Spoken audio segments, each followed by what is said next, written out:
Hello மக்களே, நான் உங்கள் சந்தியா. பஞ்சு போல் சாஃப்டான பூர்ண கொழுக்கட்டை செய்யலாமா? ஒரு க்ளீன் பவுல் எடுத்துக்கலாம். அதில் 1 கப் அளவு அரிசி மாவு சேர்த்துக்கோங்க. 1 கப் அளவு அரிசி மாவுக்கு 1/2 கப் தண்ணி சூடு பண்ணி கொஞ்சம் கொஞ்சமாக கலந்து மாவு பிசைஞ்சுக்கலாம்.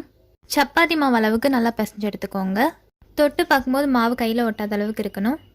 மாவு காயாத மாதிரி மூடி வச்சிடலாம். கொழுக்கட்டைக்கு பூர்ணம் ரெடி பண்ணிடலாம். யாரை நல்லா தொடச்சிட்டு 1 கப் அளவு வேர்க்கடலை சேர்த்து குறைப்பாக அரைச்சி எடுத்துக்கோங்க. அடுத்ததாக கடாயை சூடு பண்ணி 1 கப் அளவு திருவண்ண தேங்காய் சேர்த்துடலாம்.